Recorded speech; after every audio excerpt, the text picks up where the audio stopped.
dulu terkait dengan persiapan Pak Endrian untuk mengajar besok.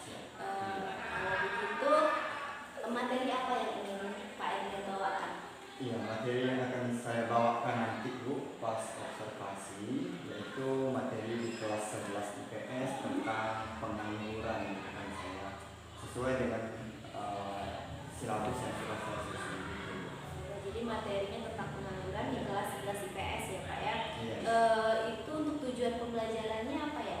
Tujuan pembelajaran untuk materi pengangguran ini Bu ada dua yang saya buat dalam rencana pembelajaran saya. Yang pertama itu adalah melalui diskusi dan penugasan kelompok, peserta didik mampu mengetahui macam-macam pengangguran, dampak pengangguran, dan cara mengatasinya.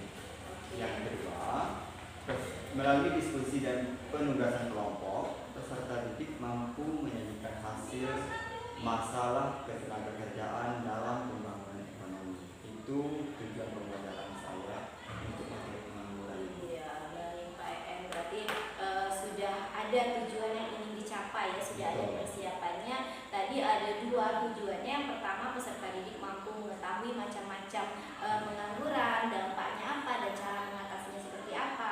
Kemudian peserta didik juga akan menyajikan hasilnya nanti ya. Oke. Kemudian untuk langkah-langkah pembelajarannya itu apa saja langkah-langkah yang ingin Pak Endrian terapkan dalam proses pembelajaran di kelas? Langkah pembelajaran yang ingin saya terapkan di kelas nanti Bu, yang pertama adalah salam. Terus saya menanyakan kabar mereka, ada ice breaking sebentar, terus menyampaikan tujuan pembelajaran yang akan saya sampaikan yang dua tadi. Terus saya menjelaskan secara singkat tentang apa itu pengangguran. Seterusnya saya akan tampilkan video. Video itu tentang materi pengangguran juga itu yang ingin campur tadi. Pertama, macam-macam pengangguran itu apa, dampak pengangguran itu bagaimana, dan cara mengatasinya bagaimana juga. Terus setelah menampilkan video, saya akan bentuk mereka dalam beberapa kelompok dan mengisi LKPD kelompok yang setelah saya bagikan kepada peserta didik saya. Setelah itu mereka akan mempresentasikan sesuai dengan hasil kerja kelompok mereka dan sistem penilaiannya ada sama. Berarti siswa diajak untuk berkolaborasi dengan temannya ya, untuk kerjasama dalam kelompok, kemudian mempresentasikan hasilnya ya Pak ya. Biasa, bagus sekali Pak EM. Kemudian itu untuk fokus area yang akan Pak Endrian kembangkan dalam kegiatan pembelajaran ini apa ya? Ya, kalau fokus yang ingin saya kembangkan itu, saya inginnya itu peserta didik paham tentang macam-macam pengangguran dan bagaimana cara mengatasi pengangguran yang ada di sekitar mereka supaya mereka tidak termasuk dalam golongan tersebut. Supaya nanti kelak setelah tamat mereka bisa menciptakan lapangan kerja ya, sehingga mengurangi angka pengangguran khususnya di lingkungan mereka. Luar biasa tadi Pak Endrian sudah menyampaikan materi pembelajarannya, kemudian tujuannya, langkah-langkahnya juga. Dari apa yang sudah direncanakan itu ada tidak rencana strategi yang akan Pak Endrian terapkan untuk agar siswa tersebut bisa mencapai tujuan pembelajaran? Iya, jelas itu tidak cukup sampai kepada metode ceramah ya, karena kita tahu apalagi saya di dalam ini, kalau pakai metode ceramah yang satu yang dapat ngantuk, jadi strategi saya itu saya akan memperbolehkan mereka menggunakan handphone mereka untuk mengakses media pembelajaran seperti berbasis teknologi ya, quizzes, Canva dan seterusnya, dan menampilkan video tadi setelah saya memaparkan apa pengertian tersebut, yang mana semua peserta didik kan belum tentu paham dengan apa itu video, ada yang suka mendengarkan lagu, mendengarkan dan seterusnya. Gaya belajar. Ya, gaya belajar.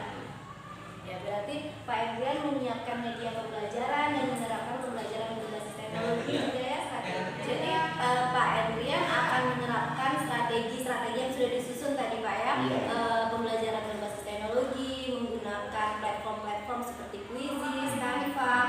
Kemudian juga berfokus pada gaya belajar anak yang berbeda-beda ya. Ada anak yang sukanya audiovisual, Pak sudah menyiapkan video pembelajaran. Wah, itu sudah well prepared ya, sudah dipersiapkan secara matang.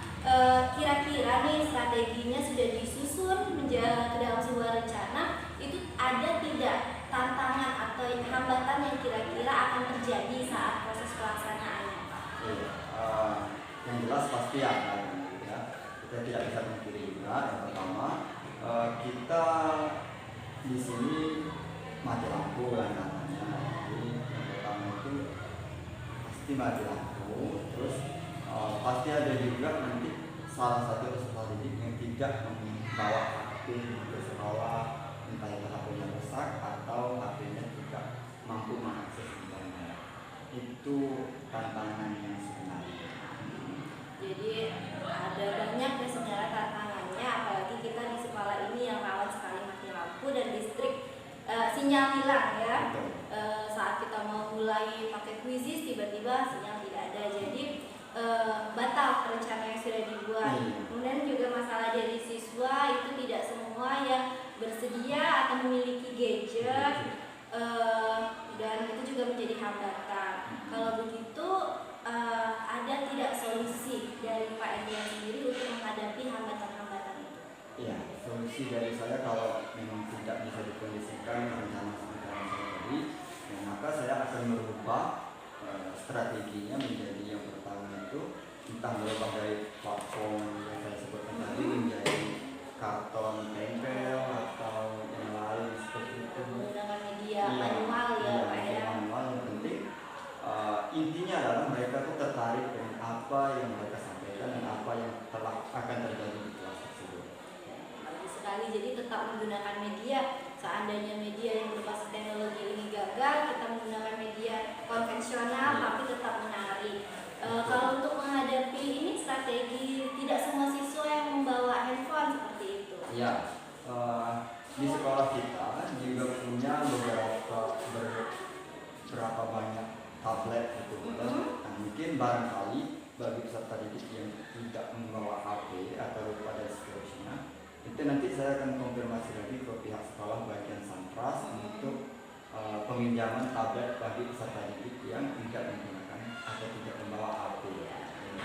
Memang penyediaan sarana itu memang dikhususkan sebenarnya untuk peserta didik, namun jumlahnya tidak cukup ya Pak ya, jadi bisa sangat bisa dimanfaatkan untuk pelaksanaan pembelajaran seperti ini. Betul. Baiklah, jadi sudah tahu rencana yang akan dilaksanakan, hambatannya apa dan solusinya sendiri sudah Pak EN paparkan ya. Kemudian yang terakhir itu tanggung jawab Pak Endrian dalam melaksanakan proses pembelajaran ini, itu seperti apa? Tanggung jawab itu ya pertama saya akan menyelesaikan pembelajaran itu dengan semaksimal mungkin, terus meminta teman sejawat untuk bekerja sama, misalkan tadi dalam soal hati itu Memberi izin ya tidak cukup sampai di saya kan, karena harus terlibat juga di bagian Santras gitu. Mudah-mudahan apa yang saya rencanakan tercapai. Iya, berjalan dengan baik sesuai dengan rencana pembelajaran yang sudah disusun ya Pak Endrian ya. Oke, saya rasa untuk kegiatan pra observasi cukup sampai di sini. Kita akan lanjut besok ya ke observasi supervisi pembelajaran di kelas. Oke, terima kasih ya Pak Endrian ya. Assalamualaikum warahmatullahi wabarakatuh. Waalaikumsalam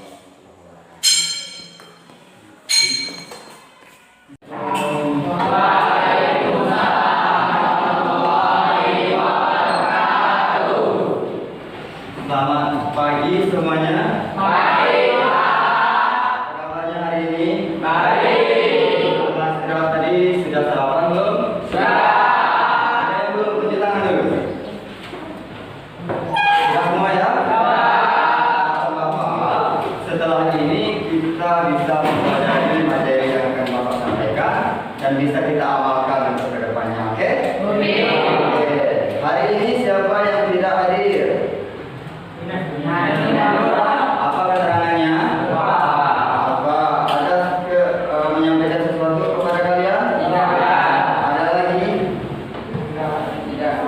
Tidak ada. Tulus sini. Mana dia? Bukan tinggal baik. Pramuka baik. Oke, cuma itu ya. Oke. Hari ini kita akan belajar lagi tentang ekonomi. Tapi Bapak buka dulu slide-nya.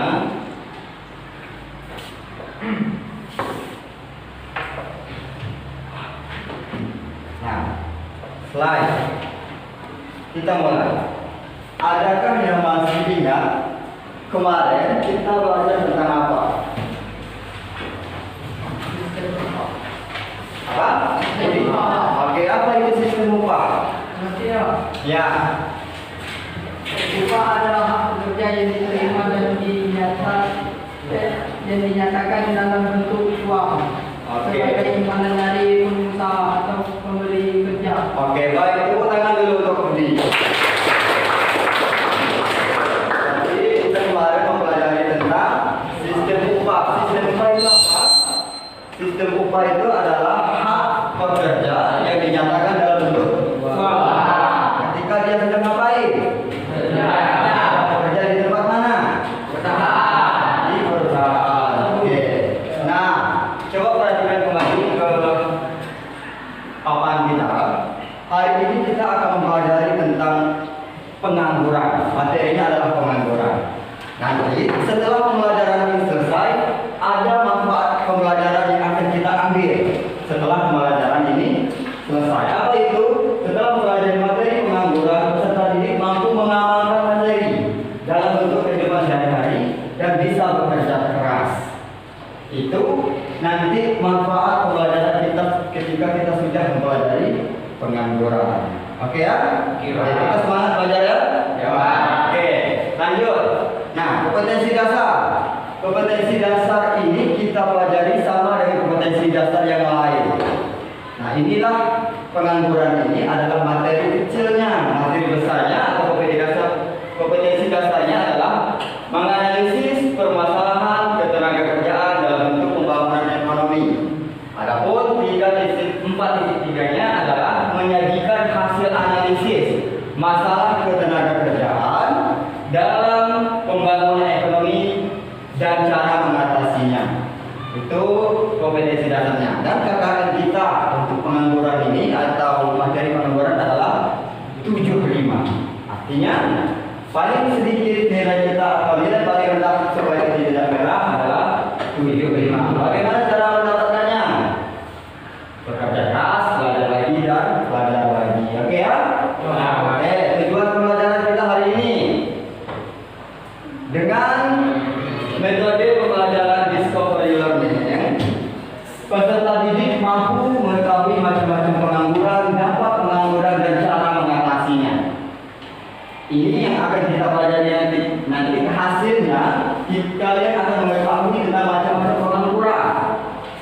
Kalian akan mengetahui tentang dampak pengangguran itu seperti apa, dan kalian akan mengetahui cara mengatasinya bagaimana. Oke ya? Oke, jadi sampai di sini ada pertanyaan? Tidak? Ya. Baik, kalau tidak coba amati gambar berikut. Bapak kasih waktu 1 menit untuk mengamatinya.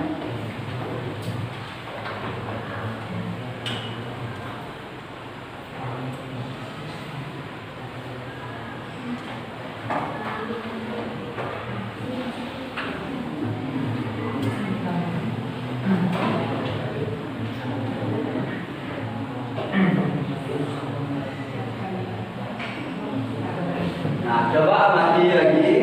Ada 4 gambar berbeda dan ada tanda panah yang berwarna merah ini.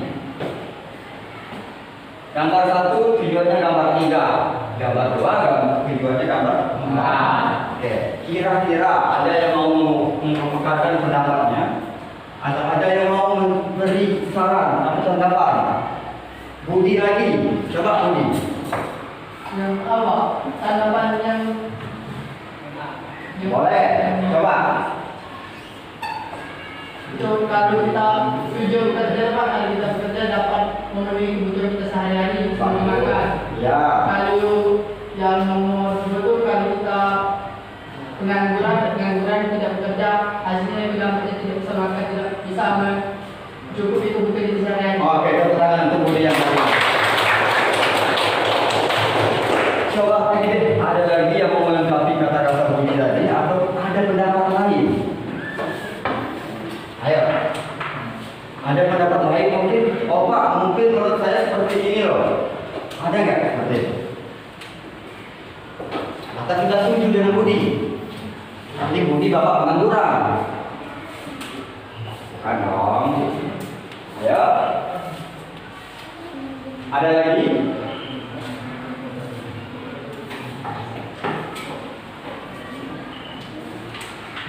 Nah ini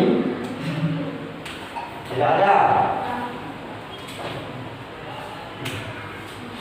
Jawab. Tidak ada ya? Oke, baik.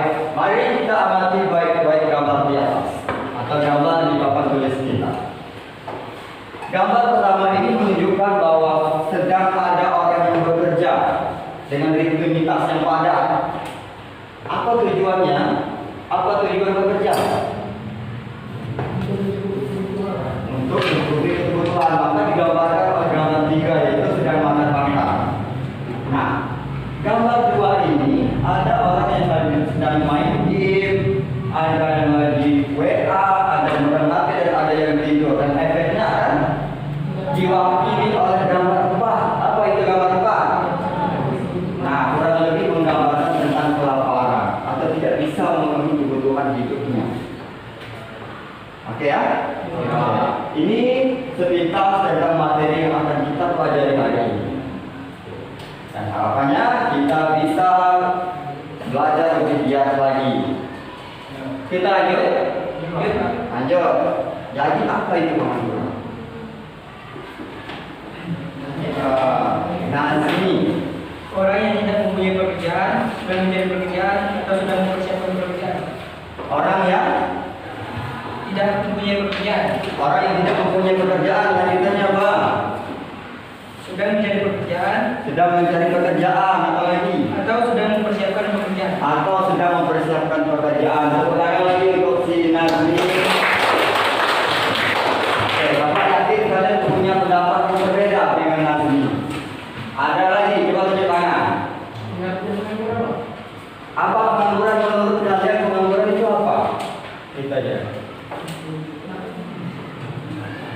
Yogi, coba Ki. Risman yang sudah ngebut.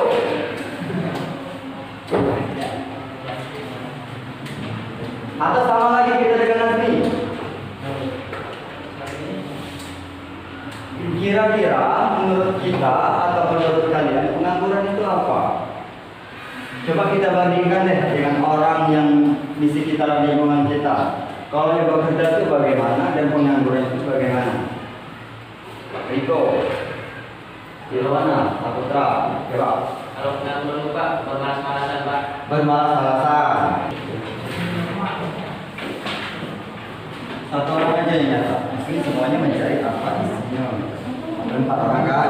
Nah, 1 orang nyata dan ini dibagi 3 nih, biar cepat.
macam-macam pengangguran itu banyak tuh.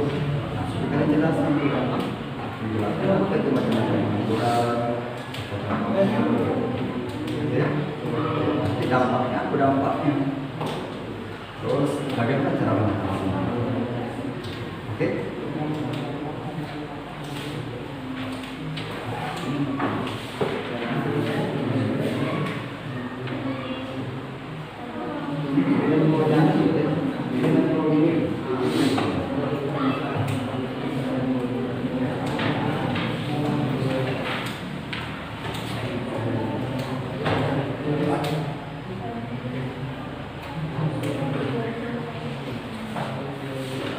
Ada masalah? Aman? Ada soalnya apa dok? Boleh dibacakan. Tentang macam-macam pengangguran. Macam pengangguran terbagi menjadi 3, yaitu pengangguran dapat. Pengangguran dapat adalah pengangguran terjadi karena golongan angkatan kerja yang benar-benar tidak mendapatkan pekerjaan yang dikarenakan faktor pendidikan dan juga faktor keterampilan serta keahlian atau skill yang tidak memadai. Pengangguran kedua, pengangguran terbuka. Pengangguran terbuka adalah pengangguran yang terjadi dan termasuk pada bagian dari angkatan kerja yang tidak bekerja sedang mencari pekerjaan, baik itu belum pernah bekerja sama sekali ataupun sudah pernah bekerja. Pengangguran ketiga adalah pengangguran terselubung. Pengangguran terselubung adalah pengangguran yang terjadi karena terlalu banyak tenaga kerja pada suatu unit pekerjaan atau jenis pekerjaan. Soal kedua, apa dampak pengangguran? Dampak pengangguran adalah yang pertama, pengangguran dapat menghilangkan mata pencarian. 2, pengangguran dapat menghilangkan keterampilan. 3, pengangguran dapat menimbulkan ketidakstabilan sosial politik. Bagaimana cara mengatasi pengangguran? Yang pertama, memperbanyak lowongan kerja. Yang kedua, memberikan training kerja. Yang ketiga, memberikan pinjaman modal usaha. Yang keempat, memberikan sertifikasi training kerja. Oke. Dari pemaparan kelompok Arif dan Budi, ada yang kalian mau tanyakan atau mau didiskusikan? Silakan tunjuk tangan dan sampaikan apa pertanyaannya.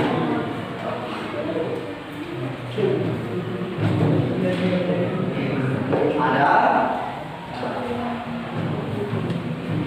Tidak ada? Atau sama semua? Beda. Coba apa perbedaannya kalau beda dengan kalian? Apa pendapat kalian tentang pertanyaan atau diskusinya kelompok si Budi? Coba, Dea.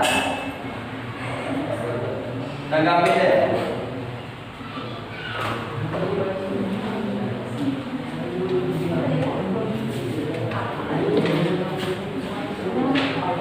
Ayo, ada yang lain selain dia?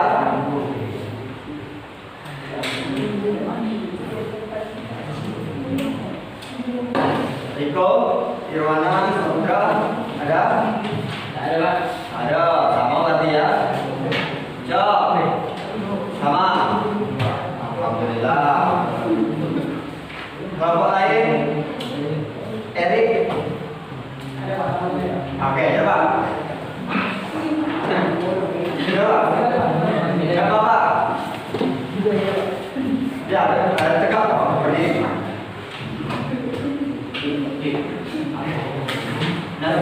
Dampak pengangguran adalah berpotensi membuat keuangan negara membengkak dan juga meningkat angka kriminalitas dan dapat memunculkan konflik warga negara dengan pemerintah.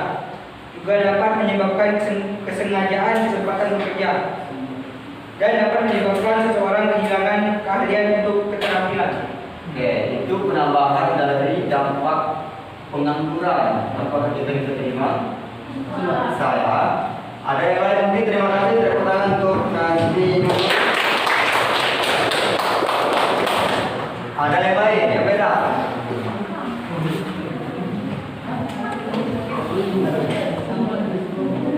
Tidak ada? Tidak ada? Sama? Oh, ini lagi. Coba. Sally. Jadi dicermati dalam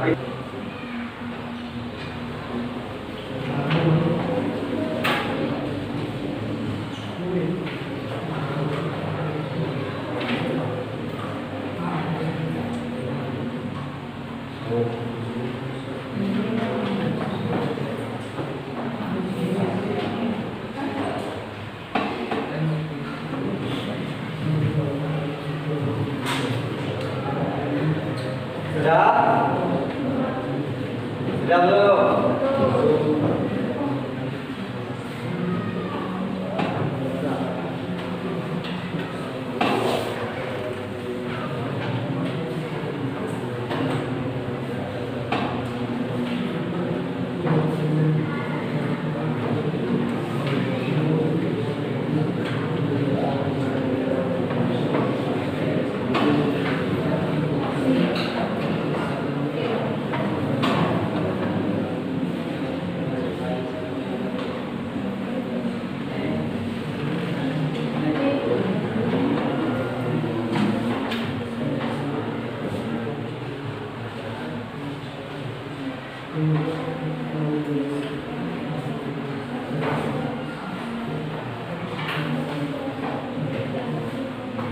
Oke, waktu 1 menit lagi harus dikumpulkan.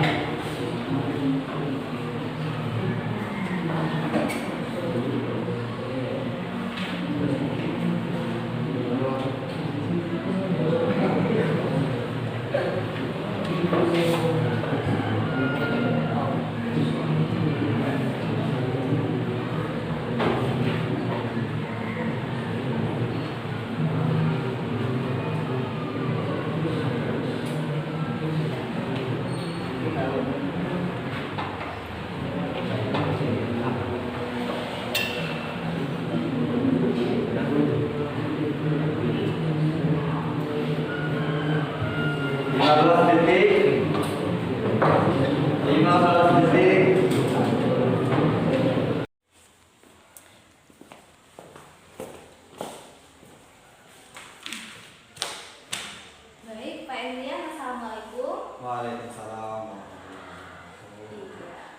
Tadi sudah melaksanakan praktik pembelajaran ya Pak ya. Iya. Saya sudah mengobservasi juga sebagai supervisor dalam kegiatan pembelajaran Pak Emilian tadi di kelas 11 IPS Iya. ya, dengan materi pengangguran. Nah, sekarang kita akan melakukan percakapan pasca observasi ya Pak ya. Di kegiatan pasca observasi ini kita akan membahas seputar kegiatan yang sudah berlangsung tadi, pembelajaran yang sudah diterapkan itu seperti apa. Untuk refleksinya, setelah menerapkan kegiatan pembelajaran sesuai dengan rencana yang Pak Emilian susun, itu bagaimana perasaan Bapak? Perasaan saya sangat lega ya, karena apa yang saya rencanakan dalam RTP itu bisa saya terapkan dengan lumayan sempurna di kelas saya gitu. Walaupun ada beberapa hal yang terkendala bagi saya seperti itu, karena tadi bel sudah bunyi, tapi kita masih di dalam kelas ya. Itu saya mohon maaf. Iya, saya sangat setuju karena di catatan saya juga itu sudah berjalan sesuai dengan rencana. Iya, cuman masalah di alokasi waktu tadi ya, itu pengaturan alokasi waktu yang pembelajaran harusnya 2 JP tapi lebih ya karena terlalu asik di dalam kelas. Di catatan saya itu tujuan pembelajaran sudah disampaikan di awal sebelum materi dimulai dan menurut saya juga sudah tercapai di akhir pembelajaran. Kemudian Pak Emilian menerapkan strategi diskusi kelompok dan juga presentasi. Tadi alhamdulillahnya listrik bersahabat ya. Nah, listrik nyala selama proses pembelajaran dan bisa melaksanakan tadi berbasis teknologi. Dan yang sangat menarik sekali, Pak Emilian sudah menerapkan KSE, ya, kompetensi sosial emosional di dalam RPP dan juga dalam pelaksanaan pembelajarannya. Itu luar biasa sekali. Kemudian untuk rencana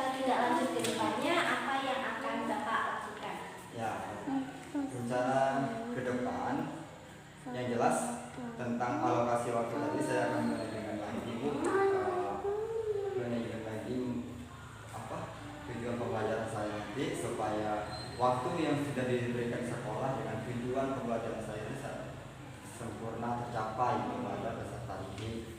Terus dengan dan mudah-mudahan istri kita tetap dalam keadaan normal ketika saya mengajar gitu. Ya, ketika semua mengajar, Iya, semua saya jadi mengajar. kegiatan pembelajaran tuh bisa berjalan sesuai rencana. Iya, Iya. siap. Kemudian ada lagi untuk rencana tindak lanjutnya Pak, untuk strategi pembelajaran mungkin? Iya, strategi pembelajaran saya tadi sudah bermanfaat bagi saya. Ya, saya rasa cocok untuk mata pelajaran ekonomi yang saya ajarkan karena terlihat dari peserta didik tadi sangat antusias untuk mengikuti pembelajaran step by stepnya sampai bertengkar hebat yang tadi itu. Iya, seru ya.